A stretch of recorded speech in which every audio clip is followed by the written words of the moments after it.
You're locked in to the Linda East Show on Pulse 88, and I'm sitting right next to a legend in this music thing, you know.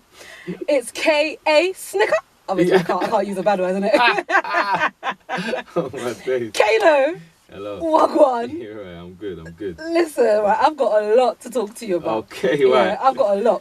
But before we go into the present and future, I'm going to remind you of a situation between you and I. Oh, yeah? Now, it's nothing crazy, right? But we're going to go back to 2016, the Beats by Dre after party for the Brit Awards.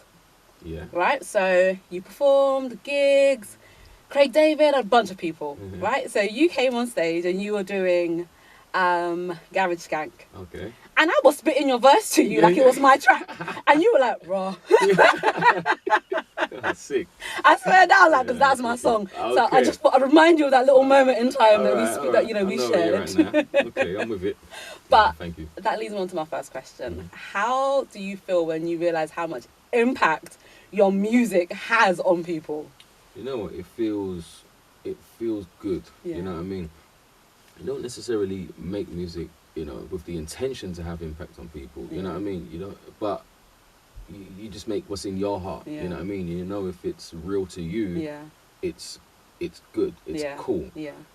But you also know if it's real to you, it's likely that it's going to be real to someone else, because everyone can identify with, you know what I mean? Something. So when you're kind of working on an album for years and whatever, and, you know, maybe struggling on songs and trying to work out lines and whatever, and you finally get it right, and then you're on stage and then hear people singing back those lines, that's like the best feeling in the world. Yeah, so that's sick. So I've got to ask now though, would you rather forever be in the studio or forever be live on stage? That's interesting. Do you know what? If you asked me, like, I don't know, 5 years ago, I probably would have said studio. Really? And now it's a bit more 50-50. Yeah. Yeah, because, I've just kind of enjoyed performing more and more as I've, you know, had the opportunity to, like, kind of progress my show and just perform with a live band and, like, grow it on that kind of level. So now the stage definitely excites me as much as the studio. Yeah, I feel that. Listen, that day, if I could have taken your microphone and been like, look, I would have done. Like, it was, honestly, it was. Do you know what it is? Hearing a song being recorded, you know, listen to like a CD or iTunes, whatever, is one thing. But then having the artist perform it, it's just something else, man. So, I will never forget that day. But new music from you. Yeah. Hoodies All Summer. Now, that has dropped, right? I need to know, what is your favourite track? 'Cause I've got a favourite track, but I need to know, what is your favourite so far on that album? I almost want to guess yours. Okay, try and guess mine. There was 3, but I got my ultimate. It's Can't Hold Me Down, one of them. Popcorn. Yep. Yeah. Right. Yeah, it actually is. I'm not going to keep going. I'm just going to take that victory. You know, that's my number one. I'm so going to take that victory. My order is that one, number one. I love the instrumental. I love the versatility. I love the fact you slowed things down. All black women. I remember that line. Come on. I love it. Then Pan Fried with Kojo Funds. And then the Deja track, because I had a show on Deja Vu. Oh, so a few years back. So I'm like, Deja. So those are my top 3 from the class. Mine is at the moment it's Can't Hold Me Down. That's the one I like to hear at the moment. But Teardrops is another one that I'm loving. And Got My Branding Got Beats is like a special one to me as well. But it's all special to me, and throughout the process of making it, you have different favourites. Of course. But I think now it's out, it's like I'm kind of gravitating towards the vibe. Yeah. The thing is, how long did it take for the album to come together? Like 3 years. Really? Yeah. Not solid 3 years, but you know, we definitely started 3 years ago. Wow. And then like recording, you know, quite solidish. Yeah. And then doing Top Boy as well. So yeah, we're coming on to that, don't you worry. That was time away from the studio, and then going back onto it, that was like some solid work in the studio. So a long time. Now, here's the thing. On the album, there aren't a lot of collaborations. Not that you need them anyway. But how did you whittle down and decide who you wanted to feature on a project? For me, it always stems from, well, 2 things, like a connection and just musicality. Yeah. You know. So sometimes you have a connection with an artist and, you know, you haven't kind of found the right piece of music yet. You know what I mean? Yeah.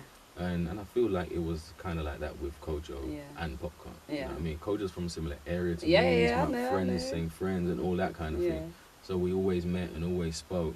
But I always knew when the time's right, when the music's right, we'll do something. And Popcorn, obviously, I've been a fan of dancehall from, you know, from young kid, you know, and works with, like, you know, Vibes Cartel and Adonia and all that. And he's one of my new favorites, you know what I mean? So, and I met him and he's cool, so I always wanted to work with him. But again, when that... Honestly, honestly, don't, man. Trust me, I couldn't unhear his voice there, and I even done a chorus on it as well. Like, no way. Then but I always was like, no, it's got to be Popcorn. Then when I realized that maybe it's like not aligning, you know what I mean? Then I just done it myself, like something different, and then I was like, I still can't unhear him, you know what I mean? So I took myself off of that and made it happen. Ended up doing it. Made it happen. Is it gonna be a and video obviously. Obviously, that's solid. Yeah, we're gonna talk about that. But is it gonna be a video for that track? Maybe. I'm just trying to pull out an exclusive from you right now. I would love there to be. Don't worry, I'm gonna email you like my visual concept. Oh yeah. You know, we'll work things out, right? We'll work on it. But obviously, you know, you've worked with some amazing people. Who do you still want to work with? Now, I could work with anyone now. Yeah.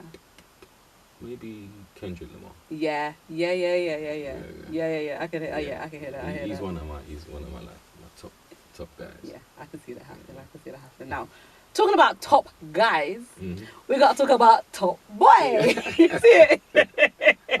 I see what you done there. You see what I done there, right? Yeah, it was hard to see. Listen, thank God you said that word, didn't it? Yeah. Nice little segue, you get me. But it's coming back. Yeah, man, we're here. Okay, so obviously you guys knew about this way before us mere mortals knew. Yeah, but not. Well, I don't know. When did you know? Like when it. Like last year. All right. Yeah. So we knew before, but it wasn't like 2 years before. Really? You know what I mean? So it was a weird space because, like, after the show ended. Yeah. Well, it wasn't supposed to be the end, but Channel 4 ended it. Oh. Know? It was like everyone was just saying, "When's the next one? When's the next one?" Because it ended on a cliffhanger as well. So it's that weird one where people expect you to know, but I just really didn't know. Yeah. Like I was like, I don't know what's happening, and then I'm told it's not coming back. Yeah. Then when people ask and I tell them it's not coming back, Yeah. they think I'm lying or hiding something or whatever. And then I'm just hearing all the rumors like everyone else is hearing the rumors. You know what I mean? So when it first came to my attention in a real way, it was like, okay, I'm excited about this because you know I can finally give the fans what they've been asking for a while. But it was important that it was made in the right way still. Course, you know what I'm saying? Of course. Now, the creation of it or the making or the production of it, I know it doesn't include Drake in some capacity. And I know you probably can't say too much, but does he appear in it? No. No, okay, thank you. Okay. Just because I heard rumors he's going to play some part of Canada or something amalgamated. So, okay, so he's not in it at all. No. If I see him in it, okay, no. I know, you're going to be I'm going to be like, hold on. He's lying right in my face. If I see him in a cameo, if I see him as an extra, Kano, I'm going to be like, bro. Like, what is it, Ed Sheeran in Game of Thrones? Yes, I bet my Kano told me. That must be his twin, it's alright, it must be. Nah, I can tell you that. Okay, I appreciate that. So finding out that obviously Drake had an instrumental part from what I understand, but you know, talk me through that. Do you know exactly what that was and why he did it, or just talk to me about it? Tell me what you can. I think from because at first I didn't really know much, but what I have learned is that, well, I knew he was a fan of the show because we all saw him post, and then he reached out, or his manager did, to Ashley or whatever. Ashley put him in touch with the production, and what I've learned of what he said to them was like, look, what's happened with the show? Is it coming back? They said no. And he's like, is there anything that can happen? Is it possible? Could I help? And then I think that was kind of like talking back and forth on and off for a year. Yeah. And then I think he was the one that kind of got Netflix involved. Man. And then they sat down and had a meeting, and he was just like, look, I'm just a fan of the show. Yeah. You know, I would love to help bring it back, Yeah. and I don't necessarily need to, you know, I'm not trying to like get involved and put my name Yeah, or whatever. yeah. It's just like, if you need me, I'm here. Yeah. And if not, you know what I mean, Cool. cool. And I want you guys to make the show in the way you, and you know, Cowboy, who owned the show, and Yeah. Ronan, who's the creator of the show, was on the same page as well, you know what I mean? So they're all involved, and we just made it in the same way that we always do. But it's just, once it's done, Yeah. it can now get the worldwide release Of from course, Netflix, of and course. with the help of Drake as well. So Of course. And then obviously filming has wrapped. yeah, I mean, it's out in like A few days, like couple 13. weeks, yeah, 13. Yeah. So, okay. How do you feel we're going to react to your character? To my character, do you know what? That's interesting, because I feel like last time I was the guy that just gassed up the streets. I Yeah. was the mad, loose cannon, wild, violent one, and it was quite important for me this time to like show other sides to my character. Yeah. And now we have 10 episodes. Yeah. You know, we got the time and ability to do so. Yeah. So I feel like people are gonna see like just a real human being. Yeah. You know what I mean? Like, obviously he does what he does, Of course. but it's like, why does he do that? Yeah, the and how does he motivation feel behind it, yeah. afterwards? You know what I Yeah. mean? And the Depth consequences to and it, dealing with the loss yeah. and all of that. So I thought you're gonna be quite like pleasantly Okay. surprised with my character. Okay. Mm. Now, I'm sure someone's asked you this, but I'm going to ask you coming out of my own mouth, is there going to be another season? Is there? I don't know. Again, Okay. it's one of them ones. I really don't know.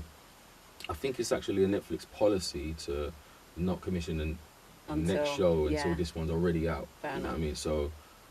So I don't actually know, but I mean, Well, the people are maybe. going to get behind it, so, you know, people have been anticipating this for a while. and I think it's because of the people, really, like they say Drake, but really it's because of the people Yeah. that demanded that Yeah. this come. You know what I mean? Yeah. So Ash was a bit more optimistic than me. Like, he always thought it would come back. Yeah. You know what I mean? Because, you know, when the people speak, man, You it's gotta like listen. things happen. They Yep. put out that good energy. Yep. So yeah. So it's exciting times. Well, moving away from Top Boy and back Mhm. to music. Mhm. The UK scene is flourishing in ways where it hasn't done. We ain't seen it like this for almost forever. It's almost, I wouldn't say it's at its peak, but we're at levels where Yeah. it's kind of crazy right now. Yeah, we're definitely on the rise. You Yeah. know what I mean? We're on the rise, and we don't want this to be the top of the hill, but Of I course think not. we're definitely moving onwards and upwards, and it's interesting because I was talking about you know, the younger generation of artists, and it's probably the first generation that have grown up on UK music. Yes. They've grown up on people like, you know, me and D-Double and Yeah. Little B and Dizzy and Yeah. Wiley, and you know what I mean? And how inspiring that must be, Yeah. you know what I mean? Because when we turned on the radio, It was American music. it was American music. Yeah. When we turned on the TV, it wasn't Top Boy. You know what I Yeah, mean? It was just yeah. like, you know, Anything what's else? the Will Smith one? Oh, a Fresh Prince. Fresh Prince, you know what I mean? That we could identify Yeah. with, and it was like wicked to see black people on the Yeah, TV, yeah. but it wasn't British. Yeah. You know what I mean? For a younger generation, Mhm. older generation had Desmond's, and that was Yeah, like, I remember when the that was Desmonds, done, and it was yeah, done. yeah. You know what I mean? And it's always like a one in, one out. There's Yeah. always one at a time. You know what I mean? It's so solid, and they're having their moment, and then it's like More fire came through, and then the whole. whatever, Yeah. But now you look at like a lineup on a festival, and you will see like bare of us, listen to the radio, loads of us, TV. You know what I mean? So it must be so inspirational. But if I was a young kid, surrounded by that kind of visual success and visual black success, Yeah. it would definitely inspire me. How instrumental do you think grime has been to this? I think massively influential, because I feel that was the moment where we had our own identity. Because before that, okay, yes, there was definitely UK hip hop, but it was always looked at as an American thing, and then just like people that were doing what they done, but in their own voice. Yeah. Sometimes not even in their own Yeah, voice. that fake American accent. You know That what I loads mean? yeah. And it was all about the clothes and whatever, and that's how powerful that music was. You know what I mean? It influenced the whole world. But I think when grime came back, it was its own thing, it was British. Yeah, you hear our accents. You know what I mean? Yeah. Yeah, so I feel like that was the turning point. Yeah. You know? Now, obviously, I'm going to have to ask you because another legend in the game, Wiley, Mm. has spoken out recently about things like, Ed Sheeran on Grime. I haven't heard this. Yeah, so, he had a couple of questions as to why. Why has spoken out? No. No. Shock horror. But, seeing other artists jumping onto Grime, how do you feel when you see, for example, Ed Sheeran working with a Stormzy? Is that like, oh, why is he doing it? He's begging it? Or is it like, let him create? Yeah, I guess, let me create. I'm not mad at things like that. You know what I mean? Everyone's allowed to not enjoy the piece of music. You know what I mean? But I don't necessarily have anything negative to say about the move. You know what I mean? I don't know. That's like if I work with Vibes Cartel, what's the problem there? Yeah. Or, maybe gonna say, my mum's Jamaican, so that's okay. Yeah. Alright, but if I work with Damon Albarn or Mike Skinner, Mike Skinner works with me. Is that a problem? You know what I mean? Yeah. It's because of the person that's doing it. I don't know. So yeah, I've not really got anything to. Let him create. Yeah. I'm gonna dip back into the past, right? Because it's something I've always wanted to know, right? I still remember that Mercedes advert. Yeah. Oh wow. I've been a fan for a very long time, yeah. That Mercedes advert was huge to me, and I need to know, how did it feel when you got the call to be like, boom, I'm doing a Mercedes advert, Reg always says to me, yo, you're always going to be the Merc guy to me. I see him the other day, he phoned me, he goes, did you just drive past me? Did I see you? When was it he still got a Merc. He said, But, that was cool. That was, a fun thing to do. Yeah. And that was I've never done like an advert before, Yeah. and that was like a big one. Yeah, because it was like interactive as well, wasn't it? Yeah. Interactive. It was on the biggest slot on TV. Yeah, I remember. It was like, at the time, I think the biggest slot was the X Factor final. Yeah, I know. You know what I mean? You ain't got to tell me, I know. So yeah, it was a fun week. Now, tell me the truth, right? Do you now get discounts at Mercs? I've got discounts ever since, to be fair. Yeah. Are you serious? Yeah. I didn't know Mercedes hook up, man. I'm gonna note that down. Listen, before we go, I need to know, what is the one thing you want for Christmas this year? For Christmas? People are starting to, I saw Christmas trees out. I'm not really one for buying presents, but I don't really receive too much presents, I think people look at me and be like, oh, what can I get? Yeah. You know what I mean? Yeah. But one of my aunts, Fran, always buys me socks. And literally. But you can never have too many pairs because, listen, I buy socks and I'm telling you, there's a sock monster that eats them. I don't know what happens like. Yeah, exactly. So more socks from Fran and a Christmas present. Yeah. I would like to get away. Okay. But you know what? I spend Christmas with my family. Yeah. All the time. We used to go to Jamaica sometimes, but for the last couple of years we've done Christmas here. Yeah. I'm going to Jamaica in March with my family, but after Christmas, my friend is trying to get me to Ghana. You need to do it. Ghana's supposed to be lit. And do after Christmas and do New Year's as well. Yeah. So if I can treat myself to something like that, the best present. I think you will enjoy. Listen, I'm trying to low-key get out of there for Christmas. Ghana's supposed to be last year. It's been crazy. It's gonna be. Yeah. Okay, well, I was going to say, I'm trying to tick off the list of things to buy, but I can't really afford to get you to Ghana. So I can buy you a calendar, a Ghanaian calendar, places to visit. I can get you a postcard. Amazing. It's the thought that counts, right? Yeah. Oh, God. It's the thought. Honestly, Kano, thank you so much for this sit down. It has been an absolute pleasure. Nice one. I feel like I'm grinning like a little Cheshire cat right now, man. Thanks for bringing the energy. It's real. Crazy. Thank you very much. So thanks, and good luck with, And next time you need to learn the lyrics of "Can't Hold Me Down" like Gary. Don't worry, I already spat to you, all black women. Yeah. That's just the beginning. You see it. Hey. I'm a rapper. I didn't even try.